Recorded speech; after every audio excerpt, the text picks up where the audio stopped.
तो डेरिवेटिव्स का मीनिंग क्या होता है?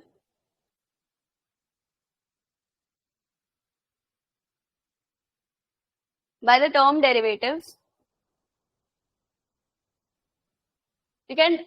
यू कैन सी कि इसका मतलब आ रहा है डिराइव, डेरिवेटिव्स डिराइव। तो जो भी डेरिवेटिव्स है, डेरिवेटिव्स का खुद का कोई वैल्यू नहीं होता है। Derivatives always derives its value from an underlying security.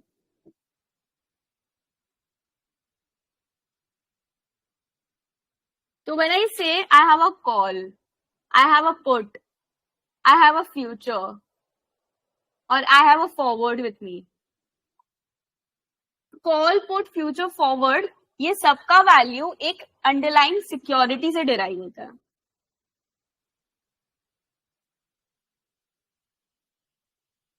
ये स्टैंड अलोन इनका value is nothing.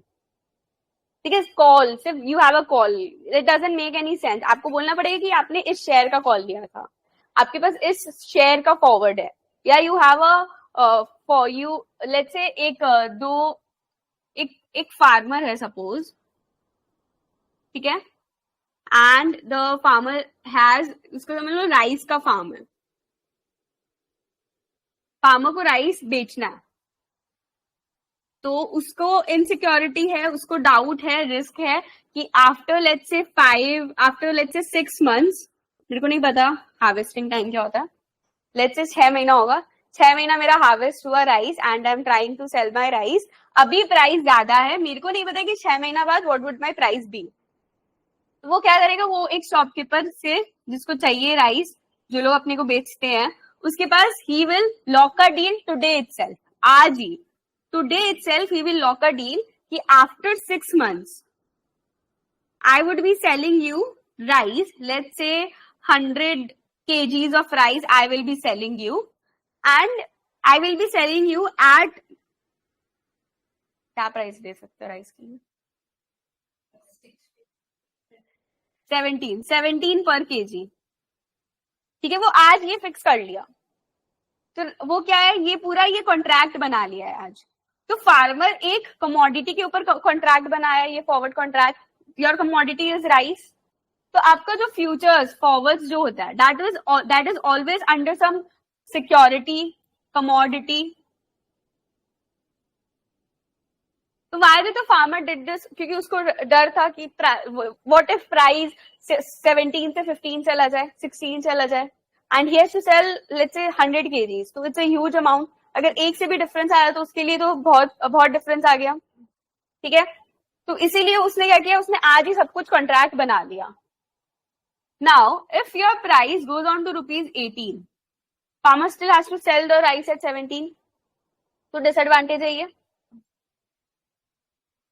There are two types of इधर पे contract, it can be future और इट कैन बी फॉरवर्ड। तो फ्यूचर और फॉरवर्ड में क्या होता है, you have an obligation, compulsion है कि आपको ये कॉन्ट्रैक्ट एक्सरसाइज करना ही पड़ेगा, but it is not in the case of call and put. Call and put में you don't have this obligation. Call and put में क्या है, you have an option to exercise. Call and put क्या है, call and put are two options. Future and forward, call and put they function in the same way. Call and put और future and forward क्या कर रहे हो, आप आज decide कर रहे हो कि आपको 1 महीना बाद एक सिक्योरिटी बेचना है और मैं इतना में बेचूंगा। I am deciding today that 1 महीना बाद मैं ये वाला शेयर खरीदूंगी तुमसे और मैं इतना में खरीदूंगी। फॉरवर्ड में भी are doing the same thing, 1 महीना बाद मैं तुमको तुमसे सिक्योरिटी लूंगा और इतना मिलूंगा। बट फ्यूचर एंड फॉरवर्ड में you have a compulsion that no matter what the stock price is at that time, you have to exercise that future or forward. But call and put में आपके पास ये compulsion नहीं है। ठीक है, clear everyone?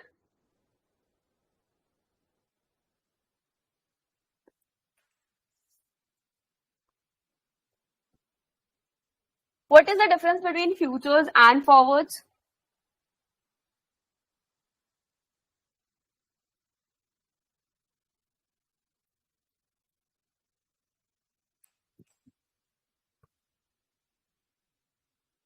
What is the difference between futures and forwards?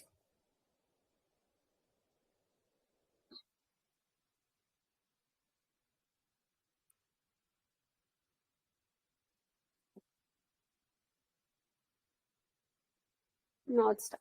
Okay. What is the difference between futures and forwards?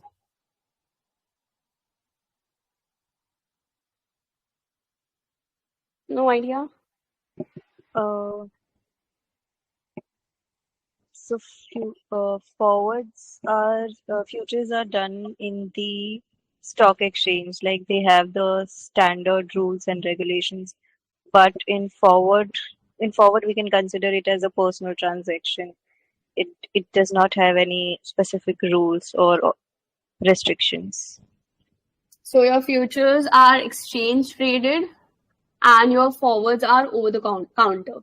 Like two counterparties can come together and they can strike a deal that I am going to do this, you sell me this, you sell me this, you pay me this. वो पूरा contract दो counterparties एक दूसरे के साथ कर सकते हो. This not really will come in the exam, but I personally was asked this question in my interview. So I think it's important. बहुत ही बेसिक है, कुछ नहीं है, बट फिर यही होता है कि इतना बेसिक क्वेश्चन आप नहीं आंसर कर पाओ तो बहुत ही हो जाता है. ठीक है. Futures for, I am not lying कि मेरे को पूछा गया था, मेरे को सच्ची पूछा गया था. एक्सचेंज ट्रेडेड होता है, ये ओटीसी होता है. Now in futures you have lots. ठीक है. मतलब एक डिफाइंड क्वांटिटीज होता है कि आप इतना में ही ट्रेड करोगे.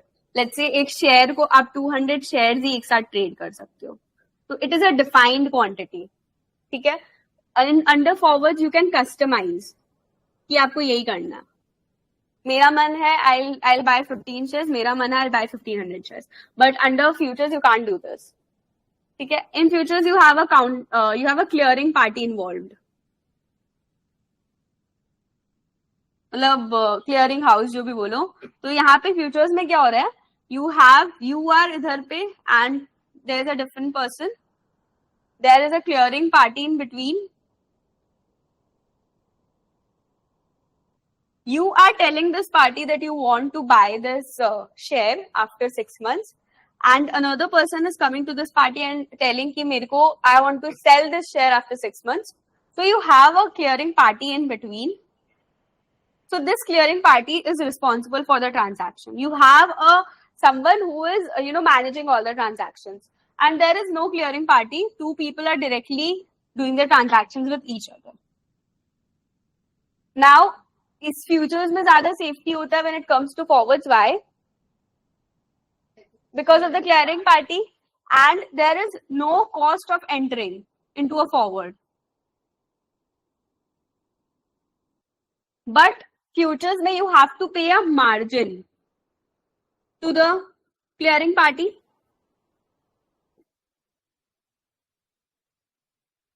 Let's say I have a portfolio of 1 lakh. ठीक है.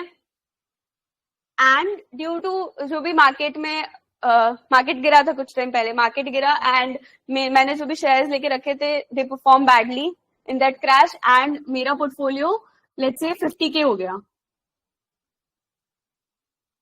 एंड आपका जो भी ये था क्लियरिंग पार्टी, इसका रूल्स था समवॉट कि आपका 70K तो आपको मेंटेन करके रखना ही पड़ेगा. 70K ज्यादा हो गया, 60K तो आपको रख के रखना ही पड़ेगा. तो जैसे ही आपका मार्जिन हिट हुआ, you will get a call, margin call, कि आप अपना पोर्टफोलियो फिर से रीस्टॉक करो, मतलब फिर से पैसा डालो to get to this level. ठीक है.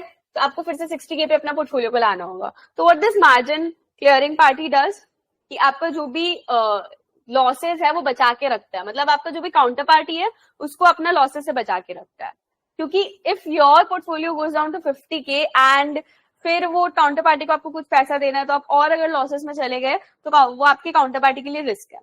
तो क्लियरिंग हाउस होने की वजह से futures are a little safe than forwards.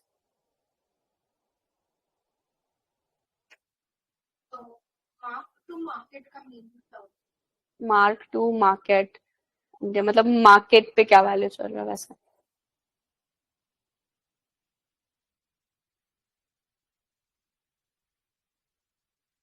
Clear everyone?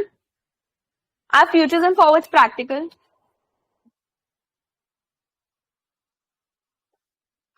मतलब as अपने normal investors would they buy future and forward? मतलब नहीं. तो इसीलिए कॉल ऑप्शन पुट का वैल्यू आता है. Futures and forwards are many insurance companies, they take futures and forwards. because they aren't allowed to, अभी तक they weren't allowed to take call put. अभी तक इंश्योरेंस कंपनी, देखो insurance company has their cash flows, तो they want to hedge these cash flows. क्योंकि क्या हो रहा है, एक लाइफ इंश्योरेंस के कंपनी के पास, इंश्योरेंस कंपनी को अभी सारा प्रीमियम्स मिल रहा है, but they don't know life insurance contract बहुत लंबा होता है, 30 साल का होता है, 20 साल का होता है. आपको नहीं पता है कि इंश्योरेंस कंपनी को नहीं पता है कि when the company has to pay out the जो भी है उसका ऑब्लिगेशन, उसको नहीं पता है. तो insurance company has to hedge its cash flows, उसको अपना कैश फ्लोज प्रोटेक्ट करना पड़ेगा. Insurance company can invest in a bond, can invest, may be can invest in a bond, but क्यों नहीं करते हैं डायरेक्टली इन्वेस्ट? क्योंकि again interest rate lock in नहीं कर सकता यहाँ पे इंश्योरेंस कंपनी. तो इंश्योरेंस कंपनी हेज करता है अपना कैश फ्लोज थ्रू फॉरवर्ड्स. अभी तक रेगुलेशंस में insurance company wasn't allowed to hedge its cash flows through options. Call put में इंश्योरेंस कंपनी को ट्रेड करने मना किया गया था, but now insurance company can hedge in options. Certain restrictions, you can't मतलब लॉन्ग कॉल ले सकते हो, शॉर्ट पुट नहीं ले सकते हो. आई डोंट रिमेम्बर करेक्ट क्या क्या था. 4 आपको ऑप्शन दिए थे इंश्योरेंस कंपनी को कि लॉन्ग कॉल तो था that you can take in, short call था शायद, ऐसा करके 4 ऑप्शन था. अभी अलाउ किया है. This is very very recent. Until 3 to 4 months पहले इंश्योरेंस कंपनी को सिर्फ फॉरवर्ड्स में ही ट्रेड करना अलाउड था with the help of a bank. उसको एक बैंक का इन्वॉल्वमेंट लगता, तभी you can enter into a forward contract. ठीक है. तो अभी तक इंश्योरेंस कंपनी डायरेक्टली बॉन्ड्स में क्या करेगा, बॉन्ड्स में अगर वो इन्वेस्ट करे तो अगेन इंटरेस्ट रेट का फ्लक्चुएशंस पे उसका डिपेंड करेगा cash flows. Insurance company wants to stay secure. ठीक है. इंश्योरेंस कंपनी का मोटिव इजंट कि मैं स्पेक्युलेटिव पोजिशंस लेके मैं प्रॉफिट अर्न करूं. इंश्योरेंस कंपनी का पैसा मेन तो पॉलिसी बेच के आ रहा है ना. दिस इज नॉट समथिंग जो इंश्योरेंस कंपनी का स्पेशलाइजेशन है. ठीक है. उसका स्पेशलाइजेशन पॉलिसी बेचने में, उसमें पैसा कमाने से, उसमें डाइवर्सिफाई करो. This is to make sure कि मेरा जो भी पैसा है वो सेफ रहे. तो पैसा सेफ रहे, I will enter into forward contract with a bond कि देखो अभी मेरे पास इतना पैसा है, मेरे को आई अज्यूम कि 30 साल बाद मेरे पास इतना पैसा होगा, तो 30 साल के लिए मैं तुम्हारे साथ I am entering into forward contract. 30 साल के बाद you give me that bond at this rate. Clear everyone?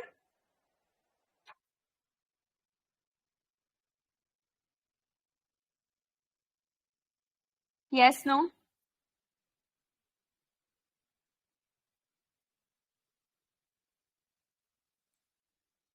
Yes, no? Is anyone in the call?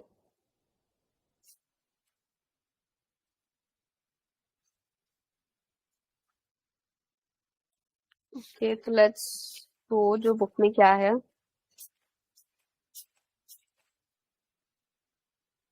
So we have introduced derivative. What is derivative? It is a security that promises you that certain payment will be done at a specified time. Payment will be done at a specified time in the future, and this payment will depend upon what? Depend upon some underlying security.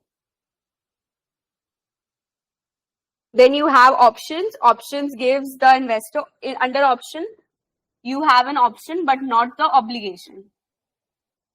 It's not compulsory that you have to exercise that option. Now options are of 2 types. You have call option and you have put option. What is a call option?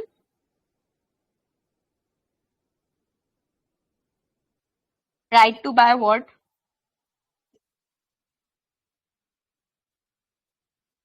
Right to buy a specific asset at a particular price, let's say, at a specified date. What is put? Right to sell a specific asset